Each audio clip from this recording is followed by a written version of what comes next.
प्रेमानंद जी महाराज, इस नाम को आज से लगभग 2-3 साल पहले तक लोग ढंग से जानते भी नहीं थे।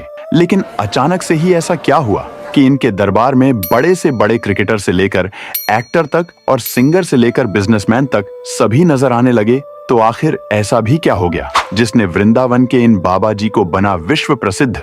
और दोस्तों, साथ ही ये भी जानेंगे कि आखिर प्रेमानंद जी महाराज के बचपन की वो कौन सी घटना थी जिसकी वजह से इन्होंने केवल 13 वर्ष की उम्र में ही घर बार छोड़कर संत बनने का फैसला कर लिया। तो समझते हैं इनके पूरे जीवन को हमारे इस द विंसीज विजन चैनल के इस बेहतरीन से एपिसोड में। तो दोस्तों, प्रेमानंद जी महाराज का जन्म उत्तर प्रदेश के कानपुर में एक ब्राह्मण परिवार में हुआ था और इनके पिताजी ने इनका नाम अनिरुद्ध कुमार पांडे रखा था। तो शुरुआत से ही बाबा जी के घर में सभी लोग भक्ति किया करते थे, क्योंकि इनके दादाजी तो सन्यासी थे ही, वही इनके पिताजी और बड़े भाई प्रतिदिन भगवत गीता का पाठ किया करते थे। और प्रेमानंद जी महाराज ने भी केवल 5वीं कक्षा से ही भगवत गीता का पाठ करना शुरू कर दिया था और 13 वर्ष की आयु आते आते इनका ध्यान भक्ति में पूरी तरह से लग चुका था। इन्होंने भगवान के बारे में इतना कुछ पढ़ लिया था कि अब इनके जीवन का एकमात्र लक्ष्य भगवान को पाना था और सदैव उनके साथ रहना था। और भगवान को पाने का इनके पास केवल एक ही उपाय था कि ये भी सभी ऋषि मुनियों और संतों की तरह घर बार को छोड़कर सन्यासी बन जाए और आजीवन ब्रह्मचर्य का पालन करके सदैव पूजा पाठ में ही लगे रहे।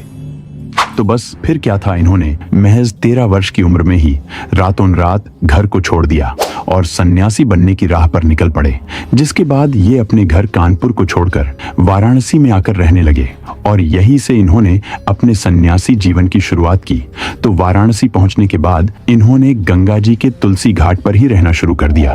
वह प्रतिदिन सूर्योदय से पहले उठते और गंगा जी में स्नान करके अपने ध्यान में खो जाते। और दोस्तों, महाराज जी हर दिन गंगा जी में 3 बार स्नान किया करते थे, चाहे मौसम जो भी हो, सर्दी, गर्मी या बरसात। उन्हें हर रोज 3 बार स्नान करके ध्यान करना ही करना था। और रही बात इनके भोजन की, तो महाराज जी तीनों टाइम की जगह सिर्फ 1 बार ही भोजन किया करते थे।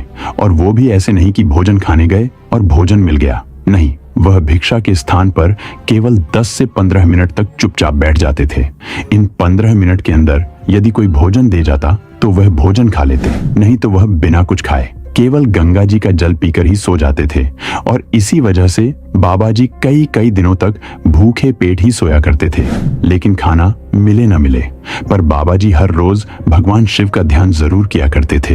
हालांकि इस समय तक वह भगवान श्री कृष्ण और राधा रानी जी की भक्ति नहीं किया करते थे, क्योंकि इसके पीछे की कहानी तो कुछ और ही थी, जिसे आप आगे वीडियो में जानेंगे। तो दोस्तों, ऐसे ही समय बीतता गया और महाराज की उम्र और पहचान धीरे धीरे लोगों में बढ़नी शुरू हो गई।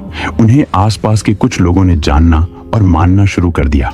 तो एक दिन की बात है जब महाराज जी के पास एक अनजान संत आ पहुंचे और उन्होंने प्रेमानंद जी से कहा कि हे सन्यासी बाबा, श्री हनुमंत धाम नाम के विश्वविद्यालय में भगवान श्री कृष्ण का एक अद्भुत कार्यक्रम शुरू होने वाला है, जिसमें दिन के वक्त तो श्री चैतन्य लीला और रात्रि में रास लीला का आयोजन कराया जाएगा।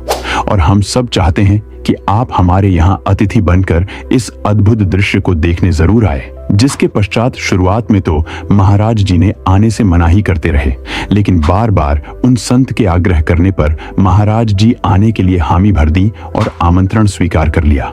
जिसके बाद जब महाराज जी ने श्री चैतन्य लीला और रास लीला को देखना शुरू किया, तो उसे देखने के पश्चात तो मानो महाराज जी का मन मंत्रमुग्ध ही हो गया हो और उन्हें इस कार्यक्रम में अत्यधिक आनंद आना शुरू हो गया। जिसके बाद वह 1 महीने तक इस प्रोग्राम को देखने के लिए जाने लगे, जिससे वह खूब प्रसन्न और प्रभावित हो गए। अंततः एक दिन आकर इस प्रोग्राम की समाप्ति हो गई, लेकिन महाराज जी का मन अभी तक इस अद्भुत लीला से नहीं भरा था। तो उन्होंने उन्हीं संत से दोबारा बात की जिन्होंने उन्हें यहाँ आने का निमंत्रण दिया था और उनसे कहा कि मान्यवर, मुझे ये चैतन्य लीला और रास लीला देखने में बहुत आनंद आया है। कृपया आप कोई ऐसा रास्ता बताएं जहां मैं ये लीला हर रोज देख सकूं। जिसके बाद संत ने मुस्कुराते हुए महाराज जी से कहा कि यदि आपको रोज चैतन्य लीला और रास लीला देखनी है तो आपको वृंदावन धाम जाना होगा, क्योंकि वहां प्रतिदिन ही आपको चैतन्य लीला और रास लीला देखने को मिलेगी। तो बस फिर क्या था, महाराज जी शीघ्र अतिशीघ्र वहां जाने को तैयार हो गए और कुछ लोगों की सहायता से वह वृंदावन धाम की ओर निकल पड़े। जिसके बाद वृंदावन धाम पहुंचकर महाराज जी श्री राधा वल्लभ संप्रदाय से जुड़ गए और राधा रानी एवं श्री कृष्ण की भक्ति करने में मग्न हो गए और भगवत प्राप्ति के मार्ग पर चल दिए। तो दोस्तों, आज से लगभग 20 साल पहले जब महाराज जी वृंदावन धाम में ही रहकर पूजा पाठ किया करते थे, तो एक दिन अचानक से उनको पेट संबंधित समस्याएं होनी शुरू हो गईं। जिसके बाद उन्होंने अस्पताल में जाकर कुछ जांच करवाई तो पता चला कि उन्हें ऑटोसोमल डोमिनेंट पॉलीसिस्टिक किडनी नाम की एक गंभीर बीमारी है।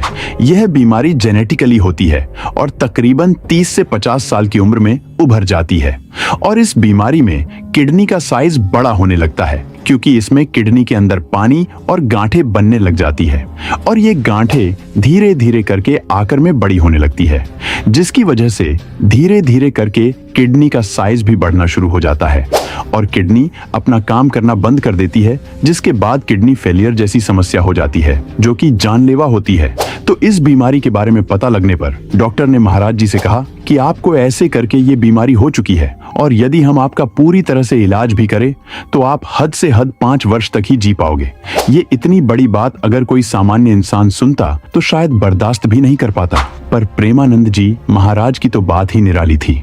उन्होंने डॉक्टर की बात सुनी और बिना घबराए केवल एक ही बात कही कि जीवन और मृत्यु तो सब भगवान के हाथ में है, जब भी जो होना होगा हो जाएगा। और ये कहकर वह फिर से अपनी दैनिक दिनचर्या में लग गए और वहीं अपना भगवान की पूजा पाठ करना जारी रखा और साथ साथ इस बीमारी का डायलिसिस भी कराते रहे। और आज इस बात को 20 साल बीत चुके हैं, लेकिन महाराज जी आज भी सबके सामने मौजूद हैं और प्रतिदिन भक्ति और सत्संग कीर्तन करते हैं और बहुत आनंदमय भी दिखाई पड़ते हैं। हालांकि आज भी वह इस बीमारी से जूझ रहे हैं, लेकिन अत्यधिक पीड़ा होने के बावजूद भी वह आज तक भगवान के सत्संग कीर्तन को करना नहीं छोड़ते और सदैव अपने चेहरे पर इतनी पॉजिटिव स्माइल रखते हैं कि जैसे उन्हें कुछ हुआ ही ना हो। और उनका यही जज्बा आज हजारों लाखों लोगों को मोटिवेट करता है। और दोस्तों, उनके हजारों लाखों भक्तजन उन्हें अपनी किडनी देने को आतुर बैठे हैं, लेकिन महाराज जी ने सभी से किडनी लेने के लिए मना कर दिया है। उनका ये कहना है कि अगर उन्होंने किसी से किडनी ली तो वह कभी खुश नहीं रह पाएंगे। तो दोस्तों, अब बात करते हैं उनके इतना ज्यादा फेमस होने की असली वजह के बारे में। तो इसकी शुरुआत भी वृंदावन से होती है। जब महाराज जी वृंदावन में लोगों को सही मार्ग पर चलने के लिए प्रवचन दिया करते थे, वह उनके पास आए हर व्यक्ति को अपनी बातों से इतना प्रभावित कर देते थे कि सामने वाला व्यक्ति उनका भक्त बन जाता था और साथ ही उनका मकसद लोगों को सही राह दिखाने का रहा है, ना कि ढोंगी बाबाओं की तरह उनसे पैसे लूटने का। क्योंकि अगर कोई भगत उन्हें कुछ देने भी जाता है तो वह उनसे साफ साफ मना कर देते हैं, जिससे लोगों को उनमें एक सच्चा और निस्वार्थी संत नजर आता है। और उनकी इन्हीं बातों की वजह से दिन प्रतिदिन उन्हें सुनने वाले लोगों की संख्या बढ़ने लगी, जिसकी वजह से उनके आसपास के लोगों और उनके भक्तों ने उनके प्रवचन की वीडियो सोशल मीडिया पर डालनी शुरू कर दी, जिससे कोई भी कहीं भी बैठकर उनके ये अनमोल वचन सुन सकता है। और सोशल मीडिया पर आते ही वह लोगों को बहुत ज्यादा पसंद आने लगे, क्योंकि वो निस्वार्थ और ज्ञानपूर्वक बात तो किया करते ही थे, लेकिन साथ ही वह लोगों की उन बड़ी और गोपनीय समस्याओं पर भी बात किया करते थे, जिन मुद्दों पर ज्यादातर बाबा लोग बात करने से भी बचते थे, जैसे कि हस्त मैथुन का विषय हो गया या ढोंगी बाबाओं के बारे में बात हो। इन्होंने इन सब मुद्दों पर बेबाक तरीके से सही बात की और कई हजारों लाखों लोगों को इन सभी समस्याओं से बाहर भी निकाला, जिससे आज के युवा भी उनसे बहुत ज्यादा जुड़ने लगे। और दोस्तों, सबसे ज्यादा वे लोगों की नजरों में तब आए थे जब इंडियन टीम के प्लेयर विराट कोहली अपनी वाइफ अनुष्का शर्मा के साथ बाबा जी के आश्रम पहुंचे थे। तो जैसे ही लोगों ने विराट कोहली जैसे वर्ल्ड वाइड फेमस प्लेयर को बाबा जी के आश्रम में देखा तो उनका रुझान भी बाबा जी की तरफ बढ़ना शुरू हो गया। और बस फिर तो एक के बाद एक बड़े बड़े सेलिब्रिटीज ने बाबा जी के आश्रम में जाना शुरू कर दिया और ऐसे करके बाबा जी पूरी दुनिया में प्रसिद्ध हो गए। तो दोस्तों, अगर आपको भी प्रेमानंद जी महाराज के जीवन की ये कहानी अच्छी लगी हो तो इस वीडियो को लाइक जरूर करें, ताकि मुझे भी पता चल सके कि आप में से कितने लोगों को प्रेमानंद जी महाराज सच में पसंद हैं। और यदि फ्यूचर में आप किसी और टॉपिक पर वीडियो देखना चाहते हैं तो कमेंट बॉक्स में अपनी राय जरूर दें। तो आज की वीडियो में बस इतना ही। तो चलने से पहले बोलो राधे राधे।